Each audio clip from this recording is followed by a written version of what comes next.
యేసుక్రీస్తు నామములో మీ అందరికీ శుభములు తెలియపరుస్తున్నాను. Praise the Lord. మీరందరూ బాగున్నారా? దేవుడి కృపను బట్టి మీరు ఆశీర్వదించబడాలనేది దేవుని యొక్క చిత్తం.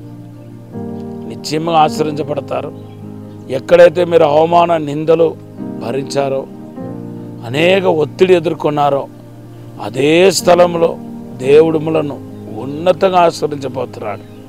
మీ తల పైకెత్తుకులాన దేవుడు చేయబోతున్నాడు. అంతేకాదు, కొద్ది దినాల్లోనే దేవుని యొక్క అసాధారణమైన అద్భుతమైన కార్యాన్ని మీరు చూడబోతున్నారు. దేవుడు ఇంతకంటే ఎక్కువ మిమ్మలను దీవించబోతున్నాడు. ఈరోజు దేవుడు మనకిచ్చిన వాగ్దానం ఏంటంటే, యెషయా గ్రంథం 46వ అధ్యాయం 13వ వచనం దేవుడు వాగ్దానం చేస్తున్నాడు.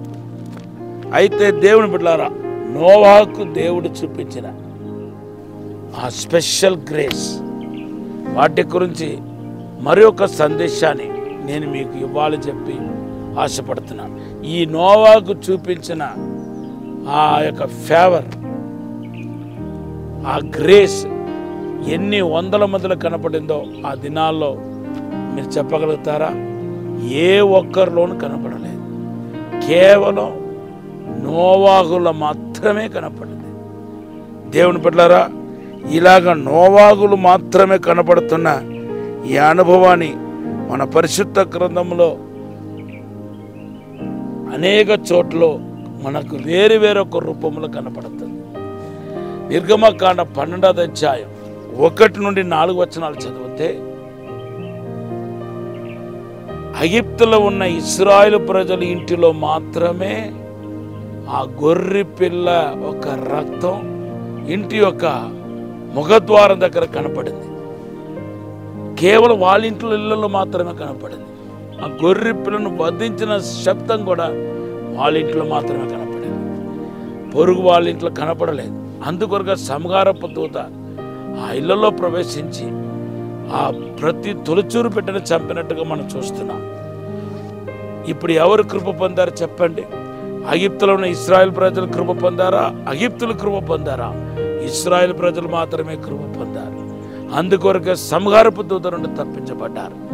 తర్వాత మనం చూస్తే, దేవుని బిడ్డలారా, మరి నిర్గమకాండ 34:10లో మనం చూస్తే, అలాగే నిర్గమకాండ 13:22లో చూస్తే, దేవుని యొక్క మేఘపు స్తంభం కేవలం ఇశ్రాయేలు ప్రజల జీవితంలో మాత్రమే కనపడింది. వేరే ఎవరికి కనపడలేదు. వారి జీవితంలో మాత్రమే దేవుడు అగ్ని స్తంభంగా, మేఘపు స్తంభంగా వారు కూడా వెళ్ళినట్టుగా మన పరిశుద్ధ గ్రంథంలో మనం చూస్తున్నాం. దేవునామానికి స్తోత్రం. హల్లెలూయా. తర్వాత మన పరిశుద్ధ గ్రంథంలో చూస్తే, కరువు నుండి తప్పించబడిన వారు. ఇప్పుడు మా మొదటి సామెల గ్రంథం 17వ అధ్యాయానికి వస్తే, దావీదు మాత్రమే గొలియాతును జయించగలిగాడు. అక్కడ ఇశ్రాయేలు ప్రజలు ఉన్నారు, వాళ్ళకి ఆ కృప లేదు. సైనికులు ఉన్నారు, కృప లేదు. మొదటి సామెల గ్రంథం 17:11లో ఆ యొక్క కృప లేదు కాబట్టి, ఆ ఫేవర్ లేదు కాబట్టి, శత్రువుల యొక్క ఆ గొలియాతు యొక్క కేకలకు భయపడిపోయి ఇంకా సతమతమైపోయారు. తర్వాత అభిషేకించబడిన సౌలు కూడా ఆ కృప లేదు. ఎందుకంటే ఆయన ఆల్రెడీ దేవుడు ఇచ్చిన అభిషేకాన్ని దుర్వినియోగపరిచాడు కాబట్టి ఆయనలో కూడా కనపడట్లేదు. ఎవరిలో మాత్రం కనపడుతుంది? కేవలం దావీదులో మాత్రమే కనపడింది. దావీదు సహోదరుల మధ్యలో కూడా కనపడలేదు.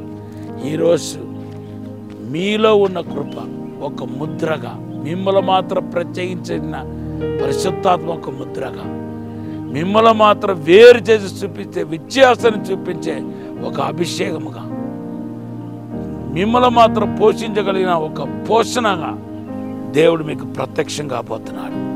మీ జీవితం ధన్యకరంగా మారబోతున్నాయి. దేవుడు మన విడుదల చేయబోతున్నాడు. మీరు ఎప్పటికైనా ప్రత్యేకించబడిన వారు. దేవుడు ఈ మాటను దీవించనగాక. పరిశుద్ధము నమ్మకమైన పరలోక తండ్రి, నీకు వందనాలు, స్తోత్రాలు ప్రభా. మమ్మల్ని క్షమించి, మన్నించి, పరిశుద్ధపరిచి ఇప్పుడే అభిషేకించిన ఆయన ప్రత్యేకించబడిన వారుగా మమ్మల్ని చేయమని అడుగుతున్నాను తండ్రి. పరలోక మహిమతో నింపండి ప్రభా. అసాధారణమైన అద్భుతమైన కార్యముతో నింపమని, తాక్కుమని, 2 పాలాత్మ 200 అభిషేకం దయచేయమని యేసు నామములో అడిగి వేడుకుంటున్నాము తండ్రి. Amen, amen. Have a blessed day.